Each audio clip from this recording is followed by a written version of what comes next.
ప్రేక్షకులకు ఇది నిజంగా ప్రత్యేకమైన సందర్భం. ఎందుకంటే మనకు తెలుసు, పెద్ద పెద్ద తెలుగు హీరోలు అందరూ ఒకే వేడుకలో కనిపించడం చాలా చాలా అరుదు. ఇలాంటి సీన్ మనం చాలా ఏళ్లుగా చూడలేకపోయాం.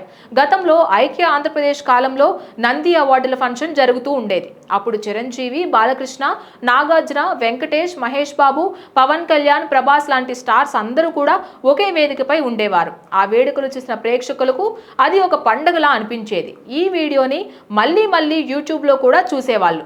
తరువాత అలాంటి వేడుకలు జరగకపోవడం వల్ల అభిమానులు మన స్టార్ హీరోలందరినీ ఒకే స్టేజ్ పై చూడలేకపోయారు. మధ్యలో ఒకసారి చిరంజీవి గారి 60వ బర్త్డే వేడుక జరిగినప్పుడు మహేష్ బాబు, అల్లు అర్జున్, ఎన్టీఆర్, రామ్ చరణ్, ప్రభాస్ లాంటి హీరోలు కలిసి వచ్చిన సంఘటన కూడా ప్రేక్షకులకు గుర్తుండే ఉంటుంది. ఇప్పుడు మళ్ళీ అలాంటి అరుదైన సందర్భం వచ్చిందన్న భావన తెలుగు ప్రేక్షకుల్లో కలుగుతోంది.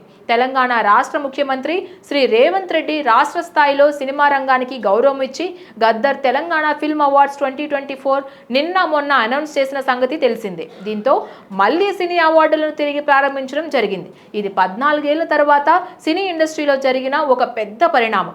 అయితే ఈ అవార్డుల వేడుక జూన్ 14న హైటెక్స్ ఎగ్జిబిషన్ సెంటర్ మాదాపూర్లో జరగనుంది. ఇది ఒక గ్రాండ్ ఈవెంట్ అవుతుందని అధికారులు ఆల్రెడీ ప్రకటించారు. ఈ వేడుకలో పెద్ద పెద్ద హీరోలు, దర్శకులు, గాయకులు, టెక్నీషియన్లు హాజరయ్యే అవకాశం ఉంది. ఇప్పటికే ఉన్న సమాచారం ప్రకారం ఈ ఈవెంట్ కు హాజరయ్యే వారిలో ఐకాన్ స్టార్ అల్లు అర్జున్, నందమూరి బాలకృష్ణ, విజయ్ దేవరకొండ, తమిళ నటుడు ఎస్జే సూర్య, మలయాళ హీరో దుల్కర్ సల్మాన్, హాస్య నటుడు వెన్నెల కిషోర్, ప్రఖ్యాత దర్శకుడు నాగశ్విన్, ప్రముఖ గాయకులు సిద్ శ్రీరామ్, శ్రేయా ఘోషల్ వంటి వారు ఉన్నారు. ఇలా పెద్ద పెద్ద సెలబ్రిటీలంతా ఒకే వేదికపై కనిపించబోతున్నారు అన్న వార్త అభిమానులను ఆనందంలో ముంచెత్తుతోంది అని కూడా మనకు తెలుసు.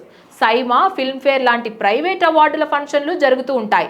కానీ అందులో చాలా మంది తెలుగు స్టార్లు రారు. కానీ ఈసారి మాత్రం రాష్ట్ర ప్రభుత్వం అధికారికంగా ఈ అవార్డులు అందించబోతుంది కాబట్టి ఎక్కువ మంది ప్రముఖులు రావడం ఖాయం. ఇదే సమయంలో ఆంధ్రప్రదేశ్ ప్రభుత్వం కూడా నంది అవార్డులను తిరిగి ప్రారంభించే ప్రయత్నాల్లో ఉన్నట్లు సమాచారం.